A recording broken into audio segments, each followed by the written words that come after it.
తప్పకుండా ఇందిరమ్మ రాజ్యంలోని ఈ ప్రభుత్వం తీసుకుంటది. ఇక కార్మికులు కూడా నిజంగా వాళ్ళతో చాలా బాండింగ్ ఉంది నాకు. వాళ్ళ కష్టాలు ప్రత్యక్షంగా కొత్తగూడెము, ఇల్లెందు, మనుగూరు, సత్తుపల్లి ఆ ప్రాంతాల్లో ప్రతి ఇంటిని ప్రతి గుమ్మాన్ని టచ్ చేసినోడిని. వాళ్ళకి ఏదో కార్మికులంటే ఇందాక మిత్రులు అన్నట్టు సీనన్నకి తెలుసని నిజం కూడా వాళ్ళు చాలా బహుభేద వాళ్ళు ఉన్నమాట వాస్తవం. తప్పకుండా ఇళ్లకి సంబంధించిన విషయంలో కేబినెట్లో గౌరవ ముఖ్యమంత్రి గారి నాయకత్వంలో ఉప ముఖ్యమంత్రి గారి శ్రీధరబాబు గారు మేమంతా ఒక నిర్ణయం తీసుకోవాల్సిన అవసరం ఉంది. ఒక తీపి కబురు అతి కొద్ది రోజుల్లో కూడా చెప్పటం జరుగుద్ది.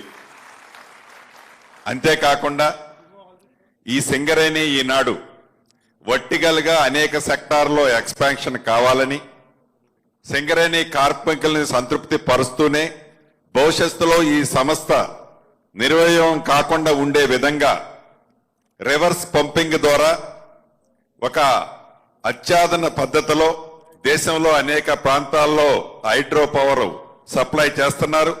ఆ సెక్టార్లో కూడా ఈ సింగరేణి సంస్థ అతి కొద్ది రోజుల్లో మీ మంత్రివర్యులు భట్టి గారి ఆధ్వర్యంలో కాలు పెట్టబోతుంది. ఏదైతే సోలార్ పవర్ లో మీరు అందరూ సక్సెస్ అయ్యారో, ఈ సంస్థ సక్సెస్ అయిందో అదే పద్ధతిలో హైడ్రో పవర్ తో పాటు అనేక వర్టికల్ వింగ్స్ లో ఈ సింగరేణి సంస్థ ఈనాడు అతి కొద్ది రోజుల్లోనే లాంఛనింగ్ చేసుకోబోతున్నందుకు మనస్ఫూర్తిగా ఆల్ ది బెస్ట్ చెప్తూ రాష్ట్రంలో ఉన్న అన్ని కార్మిక సంఘాలకు, సింగరేణి కార్మికులకు, అన్ని ప్రాంతాల్లో ఉన్న వారికి విజయదశమి శుభాకాంక్షలు. ఆ దుర్గమ్మ తల్లి మీ అందరినీ చల్లగా చూడాలని. ఎందుకంటే విజయదశమి రాదు ప్రతి గని దగ్గర, ప్రతి మైని దగ్గర అమ్మవారి పూజలు భారీ ఎత్తులో చేస్తారు. అన్ని పండుగల కంటే ఈ పండుగని కార్మికుల అమ్మవారిని పూర్తిగా నమ్మి విశ్వసిస్తే పనిచేస్తారు.